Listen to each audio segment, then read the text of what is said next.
Welcome back, everybody, to the A Little Less Fear podcast. Today, I would love to welcome Constantin Morun. Constantin is a passionate advocate of personal growth, self-discovery, and professional development with over 15 years of experience.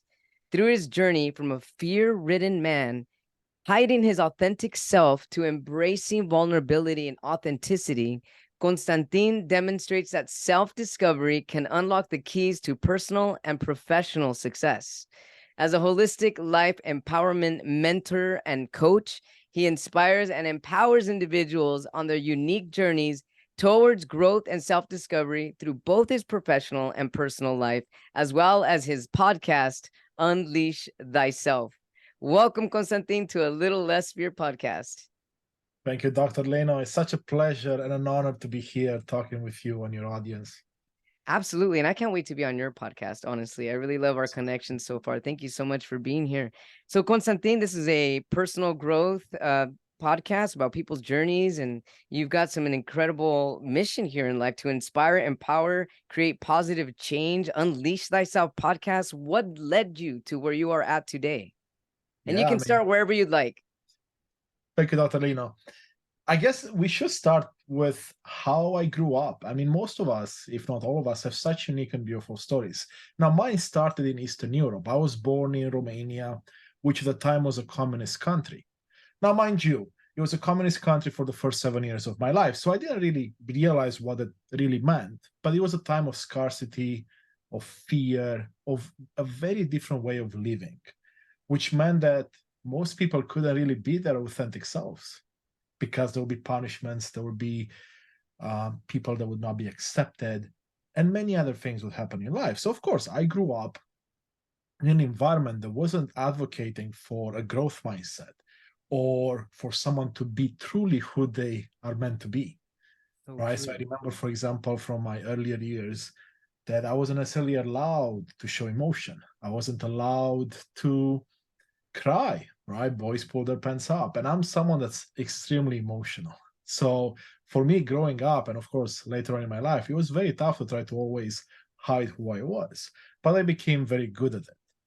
So fast forward to when I was about 17 is when my parents, my brother and I moved or immigrated to Canada. And of course, different culture filled with many beautiful people from all over the world. And that's the first time when I realized how different we are, but yet how similar we all are.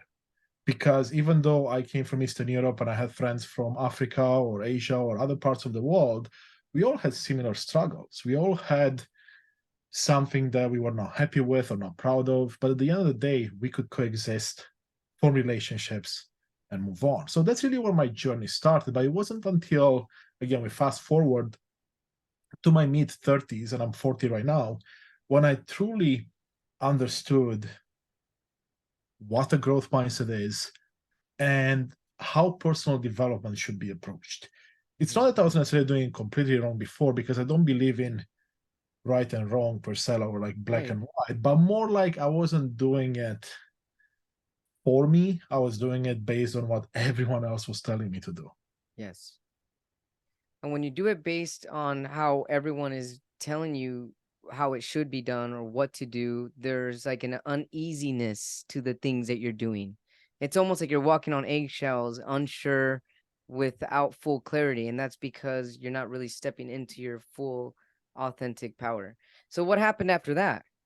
Absolutely. And I'd love to add one more thing before we go into what happened next. But Yes. you're absolutely right. It felt to me like I was living multiple lives, because with Yes. friends and my partner and family, I could be me.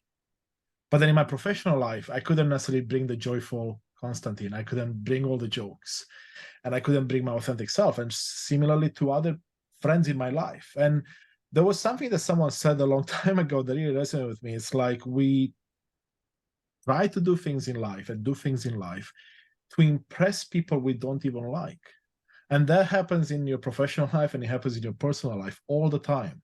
And what I've realized, that comes from, at least for me, that fear of rejection, that fear of being alone. So you're like, but I need friends. I need this, I need that. So now I need to pretend, I need to be someone else. So true. You know what I'm thinking as you said that? when people in general, I mean, I can put myself into this too in the past before I really discovered what authenticity was. We start to wear all these different masks, and the masks of a son, the mask of a daughter, the mask of a boyfriend, the mask of a girlfriend, the mask of a father, a student, whatever it is.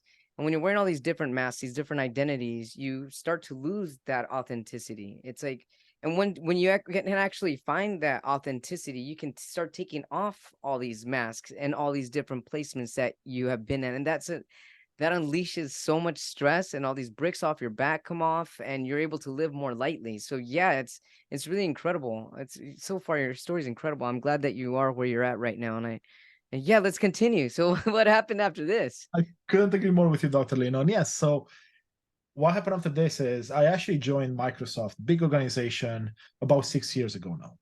And that's when I really first stumbled upon the term growth mindset. It's not like the idea was new to me, but the term and how it was phrased and all the content around it was fairly new to me. And because I joined an organization that hires top performers across the board, that meant I joined an environment that was very competitive. And I'm a very competitive person myself. I have a degree in mathematics. I was pretty serious with sports growing up and in my teenage years and my early adult years. So I'm not one to shy away from a bit of competition, but it also meant I had to take a look in the mirror and say, okay, how can I stay at the top of my game now when I'm surrounded about with all these amazing people Yeah. and of course resources from which I can learn. So that's when my true journey of personal transformation and growth began, I would say. But it wasn't until let's say about 3 years ago, when, like yourself, I allowed spirituality to finally make its way into my life. And I don't mean that in a religious type of way, because I grew up religious. I was a Christian Orthodox based on my family and how most of Romania is. But I distanced myself from religion fairly early in my life because it wasn't something that resonated with me. But spirituality kept trying to make its way into my life, and I was either put off by it, or I didn't have the right environment for it to flourish. And for me, spirituality is essentially the idea or that connection with everything around us, with the idea that there is a purpose or a why or a reason behind you and I being on this planet. And I remember being a young child when I first asked the question to my parents at the time, what's our purpose on earth? And I asked that question many times in my life, but I never really found an answer until much later in my life. And that's when things really began to change. When I said, you know what, I got to sit down with myself. I need to find out my why, my purpose. And sure, I may not have the full picture, but at least I have a part of it that guides the rest of my life. So I can remove those masks you talked about. I can become more vulnerable and more authentic. So then I can have more joy and fulfillment in my life. You mentioned right now before what you just finished saying right now, that spirituality kept trying to make its way to you. In what ways was it trying to make its way to you? Yeah. So first of all, that's a great question. And the way I see life right now, and looking back, of course, we have 2020 vision when we look backwards. I realized that the universe, God, your higher self, whatever one believes in, it will plant seeds along the way or signs along the way. And we are very good at ignoring those signs. And for example, I remember one time in my life, I was about 25 years old. My ex-wife and my brother were both suffering from depression, anxiety, and a few other things. And medication wasn't working, therapy wasn't working. So my mother found an alternative healer. And as part of the therapy with this alternative healer, it required all of us to make our way to her and have individual sessions so we can all understand how to better interact with our family members that were suffering and help them through the process of getting better. And I remember I was one of the first people to actually go talk to this lady. And before sitting down with her, she asked me for two things: my full name and my date of birth. And the reason she asked for that is because she had a small calculator, did some math, and came up with a chart. And this chart essentially told her what not only my purpose in life is, but my strengths and my weaknesses, or as they call them, my gifts and my challenges. And then she started talking to me about me, really. And keep in mind, I'm a 25-year-old. My ego is pretty high. I feel like I'm on top of the world because I have a math degree. I have a good career ahead of me. I'm doing a lot of things entrepreneurially as well. So I was on cloud nine. But she starts telling me things that no one in my life knew, like why my relationship with my mom was a certain way, or with my partner, or with my brother, why I was facing certain challenges in my life because of the codes that came up in this. And Mhm. I remember sitting there and I'm like, she must have talked to my family, because there's no way someone could Yeah. know this much with just a date of birth and a name. And it turned out that she didn't. She didn't talk to anyone else. There was something there. I couldn't necessarily explain it. But, that went on for a few months. I went to a few sessions. So did the rest of my family. My brother and my wife at the time started to feel better.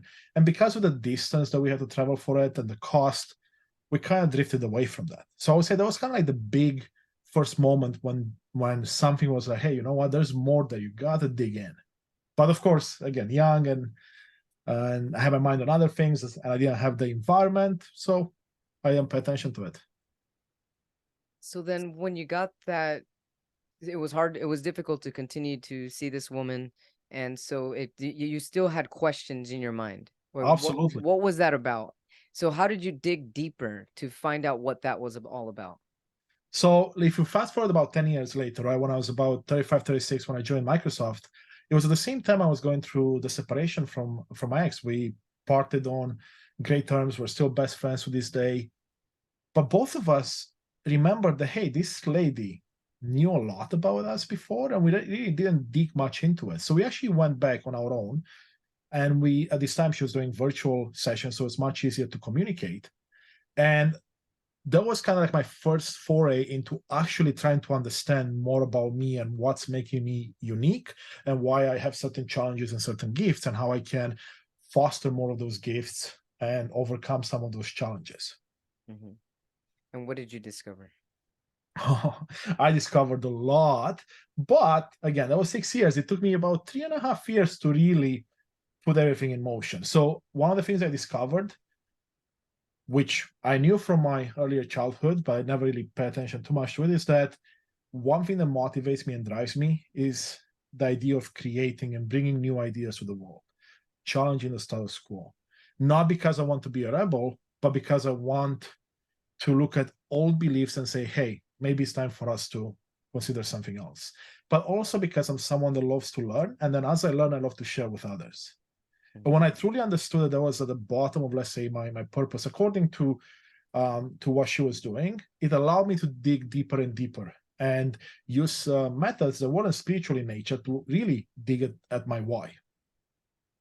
And so when you started to really digging into your why, is this when you started to discover who you were authentically? That was the beginning. And for me, at the time, it was a journey that took, I want to say, about 4.5 years by the time I really came onto my clear why and purpose, at least a big part of it. And the reason it took me so long is because perhaps my ego didn't allow me to really seek out mentors that could help me, or didn't allow me to find out the right information, or perhaps there were other reasons. But if I know the information I know now, I could help myself, my older self, or others to find their why or purpose within months. It's just a matter of me not having the right information and still the right environment to foster that understanding. Mhm.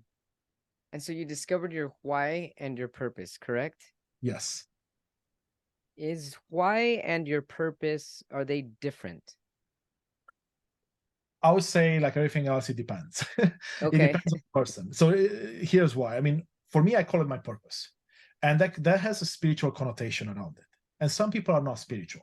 So when I work with people that are not spiritual, I talk to people that are not spiritual, I usually revert back to the why. Because everyone understands the Okay. why. Like Sure. why you're doing what you're doing, what drives you, what motivates you, what makes you smile at the end of the day. Hmm. Right. That's really I love that. right. Some call it your mission, whatever you want to call it. To me, it doesn't matter, right? It's like we as human beings, at least my understanding is that we take words and we put our own definition to it. And then over time, there are some bigger voices that will put more definition on one thing. So then it becomes more negative than it should be, right? Because there's many words in the English language that have a negative connotation. Like I'll give you an example. Let's take the word consequence. As soon as I say consequence, it's almost always a negative thing. Yeah. But Right. is it really, right? Because every action has a consequence, Very true.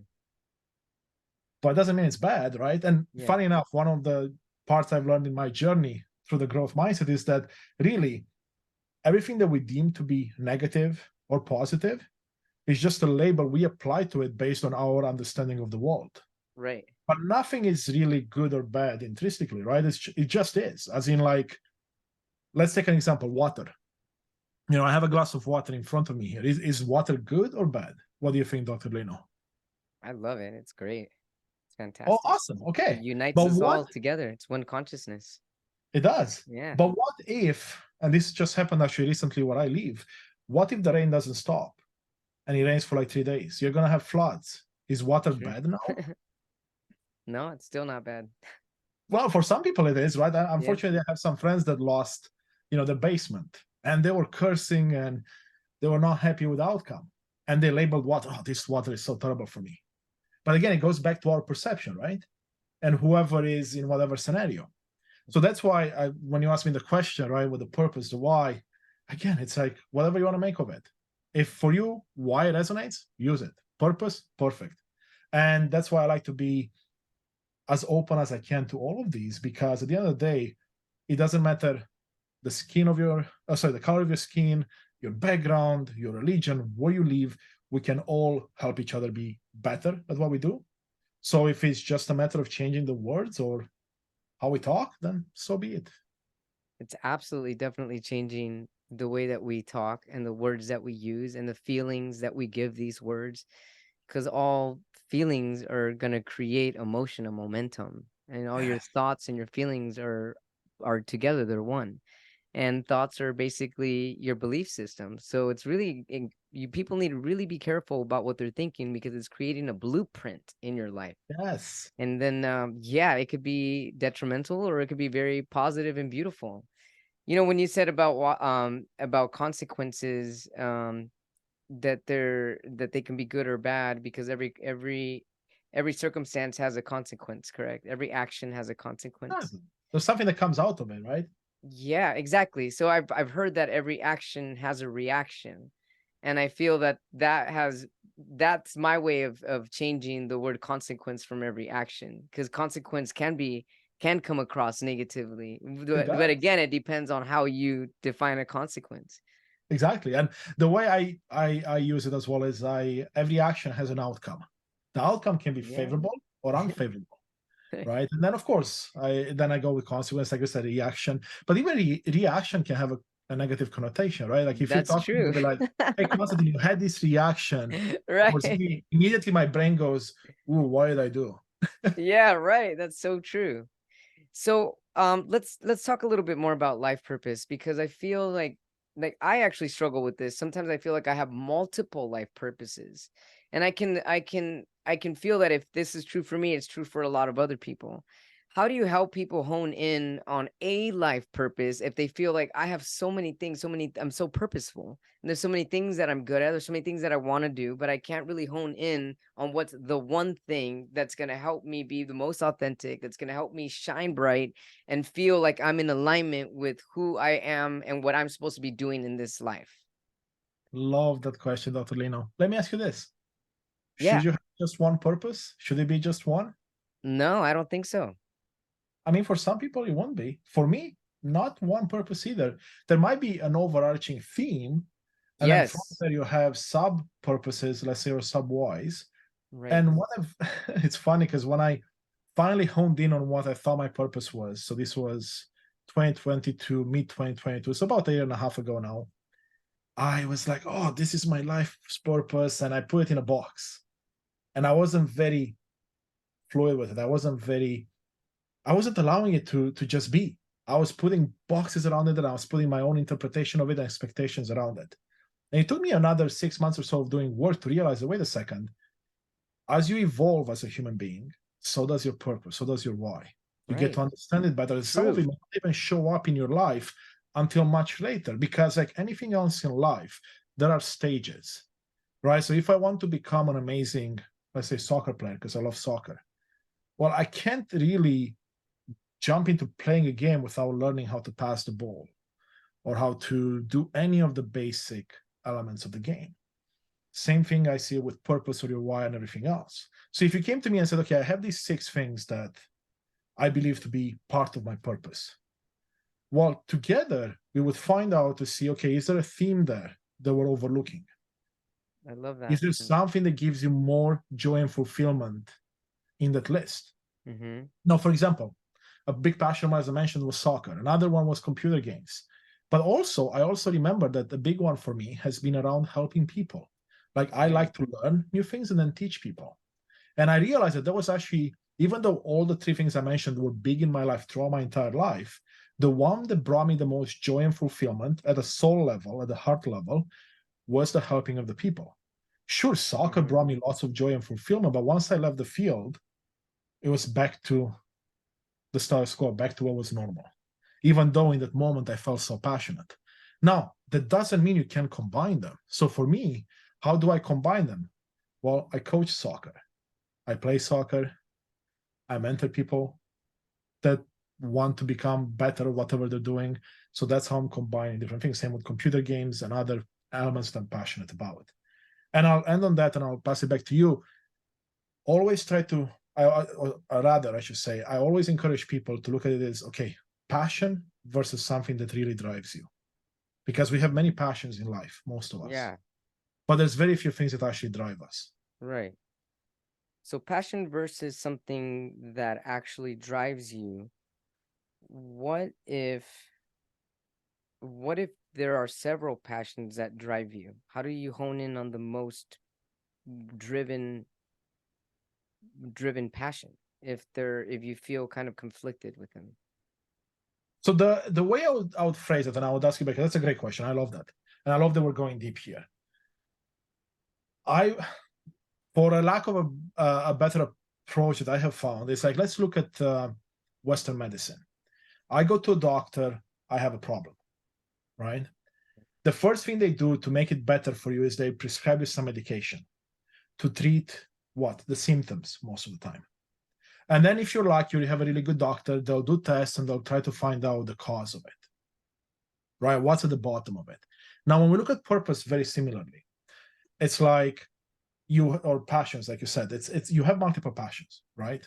At the surface level, you kind of understand why they're there, how they make you feel. But what I say is let's dig deeper. Let's look at the root of it. What's driving that passion? Is it your desire to help people? Mm-hmm. Is Oh, it I love your that. desire to feel included, to Mm-hmm. feel seen? What is it at the root of it? And what you'll end up finding for most people is that you will have a common ground. It Uh-huh. might be the desire to help people. So now, to me, that's really more of around your why and your passion. Right. Or sorry, your purpose rather. Because now you're like, oh yes, you know what?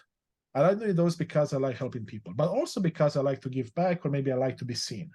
Right? There's not just one answer that fits everyone's purpose or why. But by asking the right questions, you can always get to the right answer. And what I like to do when I talk to people, it doesn't matter if I do it professionally or in my personal life, it's always about asking questions and being curious. And if I can help you start challenging your own beliefs and your status quo, if you want to, right? That's when you get to the bottom of the why, right? To the root of the cause. I love that. So basically, what's the root of the passion? What is it that drives you about the passion? What about that passion is driving you? Yeah, like what gives you joy and fulfillment at the end of the day? Like if let's say you were take that one passion, it doesn't matter that you have 7, take one and say, I'm gonna do this every day for the rest of my life. Mm-hmm. One would be, okay, so how does that make you feel? Yeah. And 2 would be, what's driving that? So if you wake up tomorrow morning and you might be sick, maybe you're coming down with a cold. Yeah. What's gonna make you continue to execute on that passion? Because like going back to my example with soccer, when I was younger, I would play 7 days a week. Then it went down to 5 days a week. Now I play once or twice a week. It's no longer a passion when I wake up every morning and be like, I can't wait to put my cleats on and get on the field and Yeah. score goals, because priorities have shifted. Sure. And I realized that, yes, it's a passion, but really my purpose and my why is a much bigger driver than just one passion. Hmm. I love this, Constantin. This is excellent. I love this. And I love your questions. I mean, I haven't actually had anyone ask me to go that deep into it, and I love that because it gets me thinking, and it reminds me of all the beautiful things that people are able to uncover when they really stop and question themselves in a way, right? Like take a look and find out the reasons below anything that you're struggling with. Because what I made a big mistake in my life, and I've learned from it since, is that I was giving my power away to others. When I would stumble upon a challenge, sure, I was very good at solving challenges, but then I was always seeking validation. I'll go to my parents, my friends, my coworkers, be like, "Oh, is this the best path forward? What do you think?" Or I have these 4 options. Can you help me get the answer? Even though the answers were already inside of me and I knew them, but I wasn't trusting myself, which I Right. feel is one of the biggest challenges that most people I have had the pleasure to work with are struggling with, trusting themselves and trusting that they have the answer and then they will be okay and you will be guided to the right answer if you have the right practices and modalities. And I Yeah. believe you and I talked about trust offline before we even started recording. Yes, definitely. Yeah, I found that when people ask questions, especially when they ask the same question over and over, it's because they know the answer. They just don't trust themselves to push forward on that. Yeah, So or let's, we have conflicting information in our heads too, right? That can oh yeah, unfortunately definitely. affect it.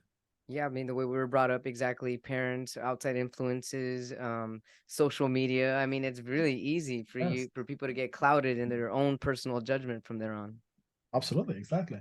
So let's continue with before you got into and found your root of what made you passionate. What made you discover that you wanted to pursue becoming a holistic life empowerment mentor and coach? That's a fabulous question. And to be honest, it wasn't something that I realized right away that it was my calling and something I wanted to do. And it came to me, well, in multiple ways. One, I always had feedback from people and be like, wow, I love the way you explain things. I love how you can take a big concept and break it down and make it so that I can understand it. And I've been mentoring and coaching people throughout my entire life. Started in school with soccer, but also as a math and physics tutor throughout university. And then I played poker professionally for a while and I became a poker coach for many, many years, which I loved doing. And then again, moved to my professional or my corporate life, and I was a mentor and coach that I still am today. And there were hints sprinkled throughout my life. But again, I wasn't paying attention to it. What really made a big shift for me is when I actually went to Ecuador last year in 2022. It was April. And I took 3 weeks off from work coming out of the pandemic. We worked really hard to help enable people to be able to work from home. And I was working 12-hour days for a long time. So I was burnt out, a bit of depression perhaps. So I went on this mental health retreat. And one of the options of the mental health retreat was partaking in what they call plant medicine that was specific to the Amazonian jungle. The name of the plant medicine, there were 2 actually, but the primary one is ayahuasca, if you've ever heard of it, I have. or the second one is Saint Pedro.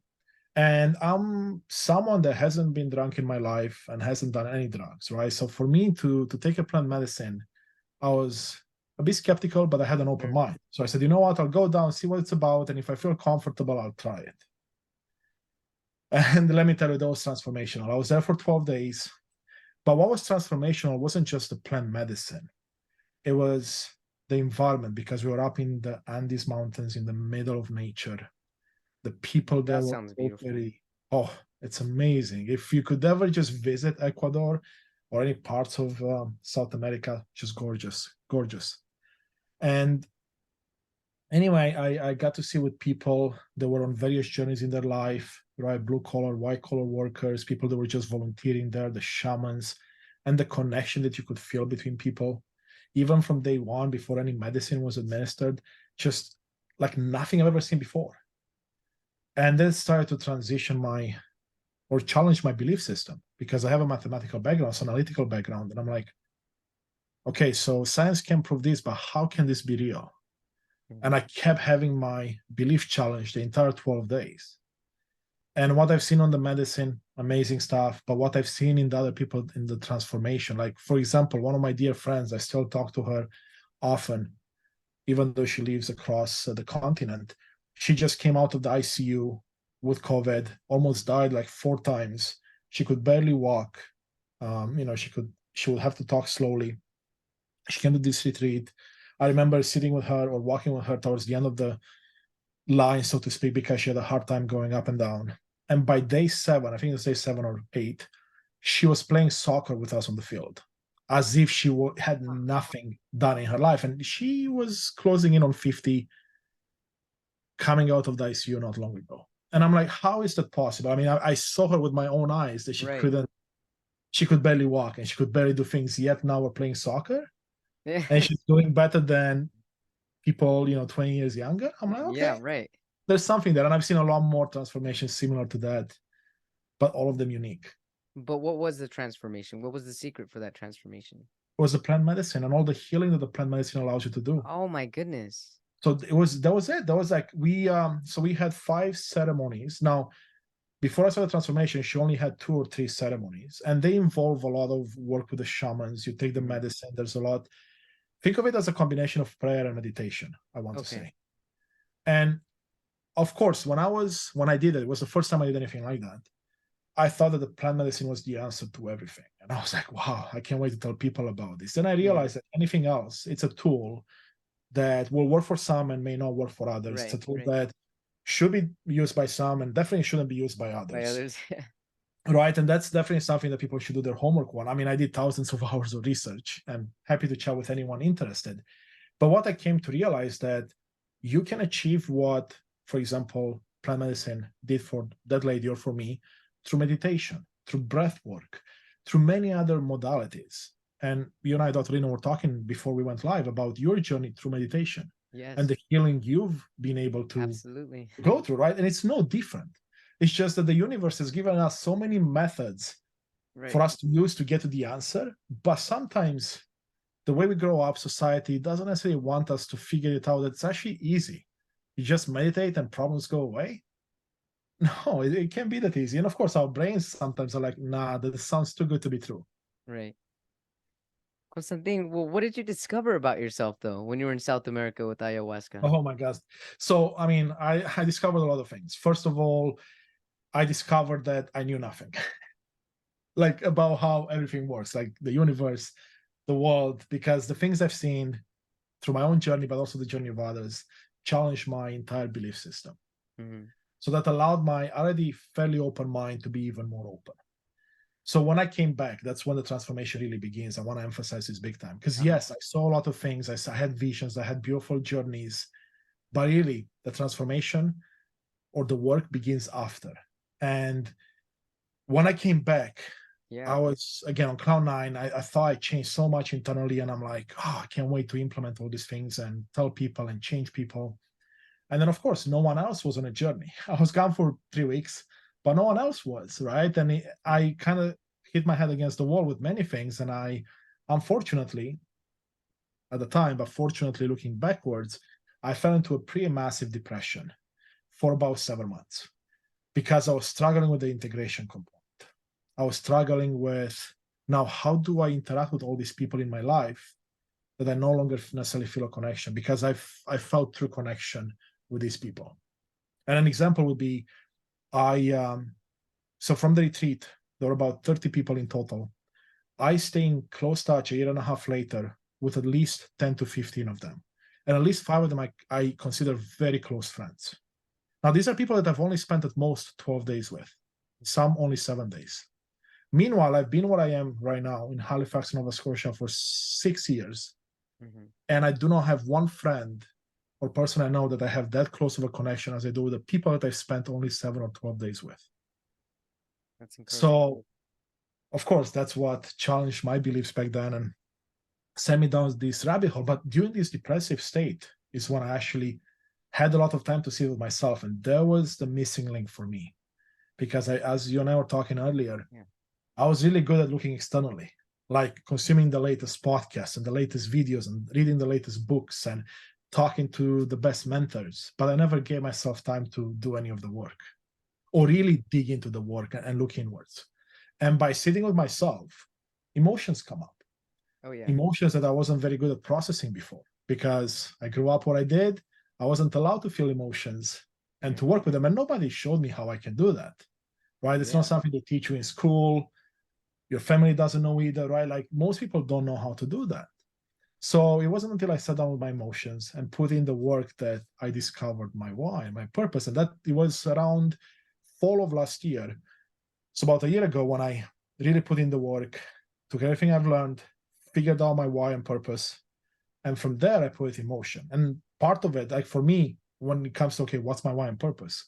I kept it very simple, yet expansive, meaning it can grow and it can show up in different ways. For me, it's to inspire and empower others on this beautiful journey. Mm-hmm. Now, at the time, I thought the answer was the podcast. I got to do a podcast, and that's all I have to do, and I'll be blissful. And then I realized, wait a second, I'm doing that through my mentorship and coaching, through my work, in my personal life. Why not add a layer of that? And then a layer of social media content. Then essentially it expanded because we looked at the why first, which is to be in service of myself and of others. Mm-hmm. And once you can realize that, it's like, oh, okay, so it's being in service. That means I can do it in many ways. It could be, let's say I have a lot of money. It might be just helping people with their bills. Or let's say I'm someone that's very good at a specific skill. It could be just sharing that with the world, right? It's all about how can you turn that being in service into whatever your skill set is. How can you be of service with your skills?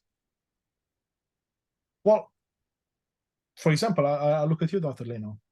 Yeah. You have your degree in clinical psychology, right? Right. How are you in service to others? Well, you have this amazing podcast. You have a unique journey. So part of your skills, it's the journey, the struggle you had to go through. And you're sharing that by not being only a host on a podcast like yours right now, but also being a guest on other podcasts. Right. So that's just being in service. I mean, you're already doing more than 99% of people do. So true. Right? Because most of us, and I've been there myself for most of my life, I was like, you know what? I'm going through depression. It must be just me going through this. No one else is feeling the way I'm feeling. Mm-hmm. Because that's what society tells us, or at least for most of my life it did, right? That your struggles are your own and you keep them to yourself, and then you put this fake smile on and you go on and tell the world how amazing you are because you have an amazing career, you know, a shiny new toy in the driveway and a big house. But that's not the case, right? Constantin, when you were in those 7 months of depression and all of a sudden you are feeling emotions that you weren't allowed to feel before, what type of emotions did you feel? And how did you get past these emotions, or did you ever get past these emotions, or did you adopt them as part of your new self? Oh, such a beautiful question.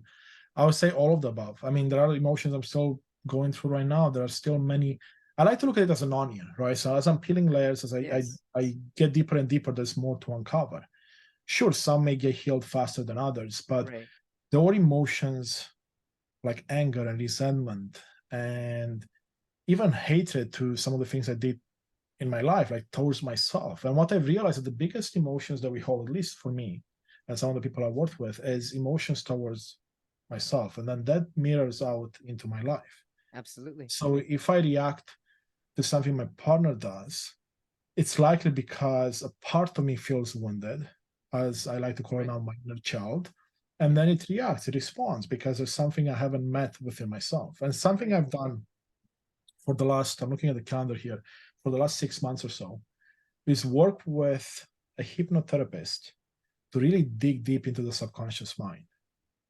And it's really fascinating. I've done 3 sessions over Zoom, and it allowed me not only to see my 2-year-old self, my 3-year-old self, but heal those wounds, feel those emotions. I cried a lot in those sessions, but they were healing. And the first time I did it, it was just because I had an open mind and I said, you know what, the subconscious mind fascinates me. Let me try it out. Me too.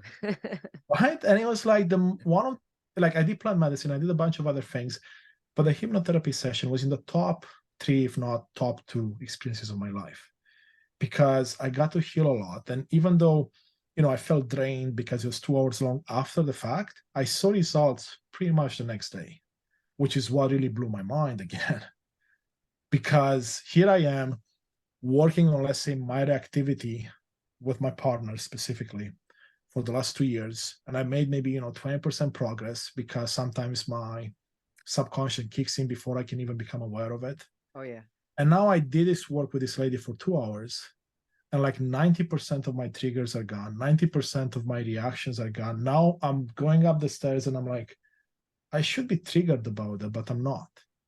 And my mind goes like, what's just happening? It's like, I don't understand this. Yeah. But it's because That's we said with ourselves incredible. being healed. Yes. That's incredible, and it's beautiful, where a lot of the, because there's a lot of healing modalities where people, they're doing is touching the consciousness. They're not going into the subconscious, and that's what needs to be healed. The traumas, the pains, the past traumas, DNA traumas, family traumas, it's all being stored in our subconscious. And unless we uncover that stuff, I mean, it's going to keep replaying on repeat over and over with us not even being aware of it. Yeah. And what I got to find out, which was fascinating to me, is that about 95% of our actions are done by our subconscious mind. We only, like, our conscious mind only takes care about 5% of what we do. Like me talking to you right now, it's just my conscious mind. Yeah. But everything else is the subconscious mind. So because I'm a techie guy, I work with computers all the time, I almost equate it to, let's say I have my laptop here and I have Windows 11 on it. But what if I had Windows 95 on it? Yeah. We wouldn't be able to even have this conversation right now, right? Right. That's And that's true. how most of us work with, because like some of the old beliefs and limiting beliefs and trauma I got to heal was from like 30, 35 years ago. I mean, that's very old programming that has no place into this life. Yeah. So, I love how yeah, you're relating this to programming and computers. It's the same thing, and it makes it perfect is. sense. It is. And once you get to see that, that's how I saw it. And I'm like, oh, shoot, okay, I need to dig deeper into this. And that's been one of the biggest blessings of being on shows like yours or having my own podcast, where I get to see different takes on life, on things that may be believed to be true, and challenge my own thought process, challenge my own beliefs. And sometimes I come to the conclusion, you know what, my belief is what I want to stick with, and that's fine. But Right. sometimes you're like, wait a second, there's more there. I need to think about this. Right. I need to do more research. And I think, not I think, I feel that your role as a podcast host and guest, my role as a podcast host and guest, your role as a therapist or clinician, and my role as a coach or mentor is not to change anyone's mind, not to push our views on them, but to help them get to their own answers. Because, like we talked earlier, everyone has those answers within. It's just like we have a lot of mess on top of it. Oh yeah, we definitely do. Yeah. And so, how were you able to? I mean, how are you doing now with the depression? So it's not, nothing is perfect, but I'll be honest with you, I've had 99% good days. Some days are still, I wake up and I'm like, why am I feeling this way? Sure. And here's the mistake I made when those days do happen. Again, I'm rushing through the motions, or I should, let me rephrase. I used to rush through the motions and be like, I don't want to feel this way. I need to get back to feeling good again. And what does that do? Well, it prevents you from truly feeling those emotions. You're pushing them down again. And like a volcano, they're going to So come up true. eventually, right? So when Definitely. I finally had that aha moment, I'm like, okay, let them come through, right? And like we talked earlier, and that's something I'm still working on because it's not always very easy to do, is Right. find out the reason why. So why am I all of a sudden today feeling like this? Right. So let's dig into it. Oh, it's something maybe that I said yesterday and I didn't realize it, or maybe something that someone else did and I'm allowing it to influence my life, as opposed to me taking control of it and saying, what you did is what you did, has nothing to do with me. Sure. And sometimes it could even be not resting well enough or getting enough sleep or doing too much, not allowing your body to rejuvenate through the Exactly. night, to Exactly. rebuild itself. Yeah. I mean that, and I'm going through a process where I'm working on my physical health because I was so focused on my career and doing other things that I ignored my physical health for a while, right? So when I have a meal that is too heavy, that could cause issues as well, right? Because I become more lethargic, something happens, and my hormones go out of whack, right? Right. The chemistry gets messed up a bit. So there's so many factors that none of us will truly know, but we can at least do some digging and say, okay, why are we feeling? And what helped me the most, I actually have 2 journals here. I journal because that allows me to put my thoughts on paper and also go back and say, oh, wait a second, so I felt like this here and here, and I can kind of see a trend, right? And if you don't have time to journal, which is something I never made time for before, and even, today I may skip a day or two, talking to myself was a huge one. And that sounds as silly as you may think, because to me, when my mentor told me, hey, for 10 minutes a day, try to talk to yourself from the heart, not about what you're going to do later or what you did earlier, but truly what you're feeling. Yeah. And the first time I had no idea what to talk about. The second time I did, all these things came up. Oh, I feel tired, but why do I feel tired? Oh, I feel angry. Well, why do I feel angry? And as you dig deeper, and again, try to allow your mind to take a rest and come from your heart, things started to shift. I remember one of these days when it's literally the weekend, I recorded some amazing episodes of my podcast, which always bring up my energy and my joy and fulfillment.